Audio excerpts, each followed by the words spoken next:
kimlarga ishinib, kimlarga ishonmasligimiz kerak?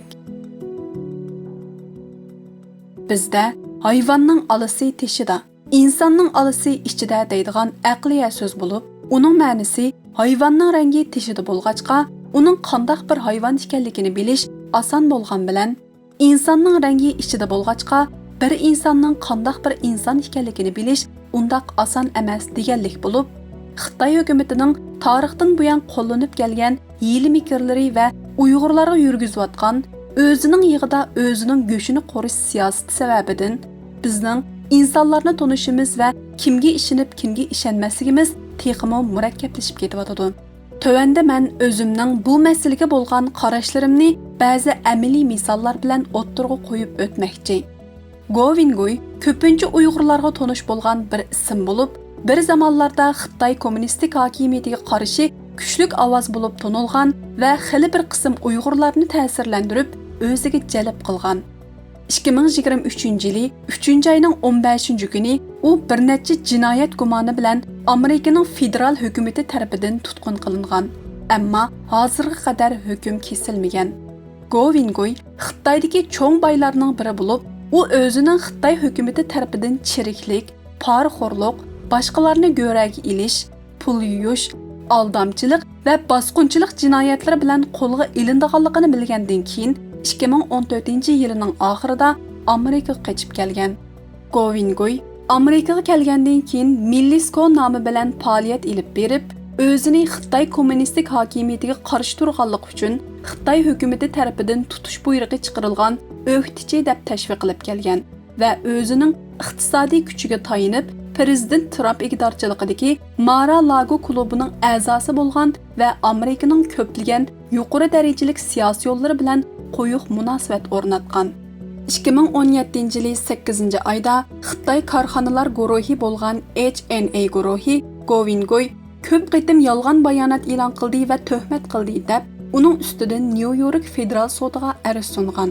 Ammo 2019-yili 3-oyda HNA guruhi Go'ning yolg'on bayonotining amdi kishilarning diqqatini tortmaganligini va bu da'vodan voz kechishni planlaganligini o'ttirg'a qo'ygan. Shuning bilan bir vaqtda Go o'zining ijtimoiy aloqa to'ri Go mediaga uchur yo'llab, o'zining HNA guruhi delosidan chekinishni rad qilganligini va davom qiladiganligini e'lon qilgan. 2019-yili 7-oyning 23-kuni Go bilan savdo talash tortishi bo'lgan Amerika savdo tadqiqot shirkati Strategic Vision US LLC Amerika Federatsiya sud mahkamasida Go ustidan arz sunib, Go'ning Xitoy kompartiyasining jasusi ekanligini o'ttirg'a qo'ygan.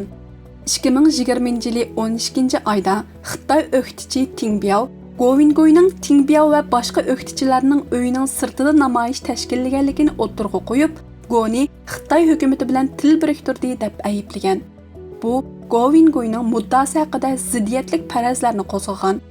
Govingoy 2023-yili 3-oyning 15-kuni New Yorkdagi federal hukumat tarafidan agash kuchlarni aldab $1 milliard to'plagan degan jinoyat bilan qo'lga ilingan.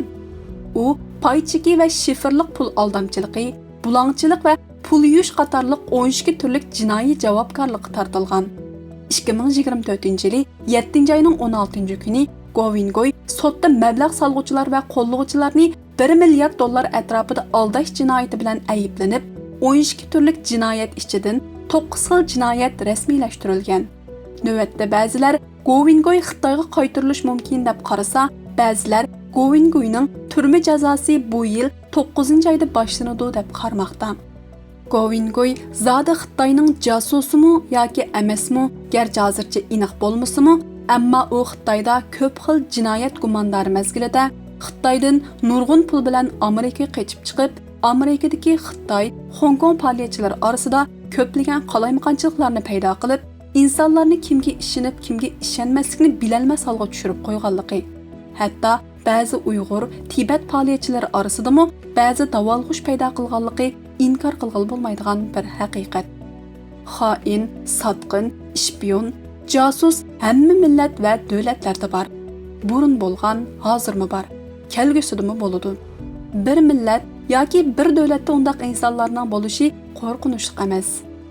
Ammo qo'rqinchli bo'lgani bizda undaq insonlarni farq etadigan va aniqlaydigan mustaqil istixborot organi va ularni jazolaydigan adliya, qonun qatorliq bir kuch va sistemamizning kam bo'lishi.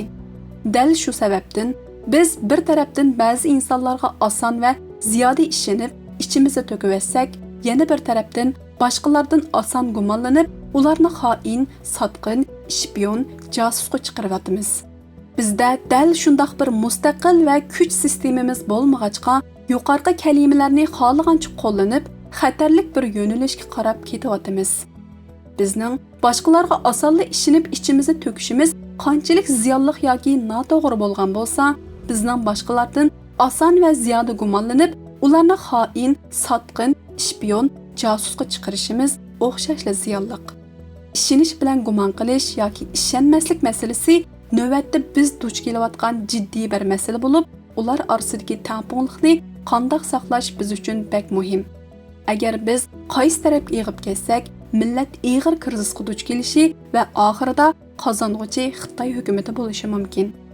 Boshqalarning odimiyligini, axloqini yoki ish qilish usulini yaxshi ko'rmaslik, ular bilan barda keldi qilmaslik har bir insonning tanlashi bo'lib, boshqalardan ehtiyot qilish yoki boshqalarga oson ishonmaslikni tamoman tushunishga bo'ladi.